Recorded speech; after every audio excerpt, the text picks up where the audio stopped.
Abamu ku bakuliddemu enteekateeka eno okulina Mpima Halima ne Nazziwa Margaret batubulidde okusoomoozebwa kwe basanga nga bakola obuweereza eri abaana abalina akawuka akasiriimu. Omwana yenna ng'ali ku ddagala kizibu nnyo okubeera ng'atereeza obulamu bwe nga tafunye emmere gy'alya gy'ateeka mu sisitemu. Kyova olaba mu nteekateeka eno abantu bangi tubadduukiridde nga tubasaba oba tuwa kiro y'omuceere oba kawunga weba kiro y'abijanjaalo bannange tuwe kuba omwana ali ku ddagala nga talina kyalya era tasobola kuwangaza bulamu era tasobola kumalako nabo. Okulaba nti abaana baffe bano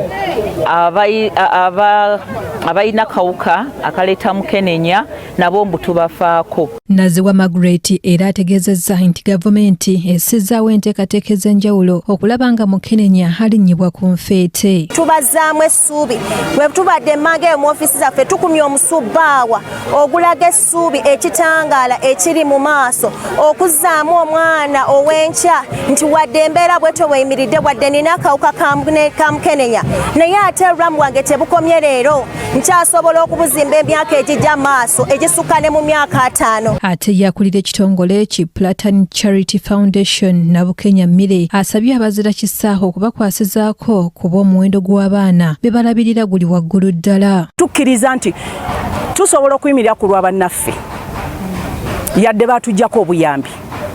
Gwe bw'oleeta 10 oli n'aleeta omutwalo oli n'aleeta akakadde sobola okwongerayo bannaffe oba waliwo a second chance. Ate ye Haji Nomani Kabogoza ajjukizza abantu okujjumbira okwekebeza mukenenya bamanye we bayimiridde. Oba obulwadde buno bwa mukenenya bwafuukira ddala ng'obulwadde obulala nga sukaali nga pressure omuntu asobola okubeera nabwo n'akola emirimu gye n'abimala bulungi n'atuuka ne mu bukadde bwe nga tafudde nnyongera kubagumya nti alwala siyaafa. Anet Nakayibaale yakusakidde eggulire lino ku lwa KTV Amalindirire.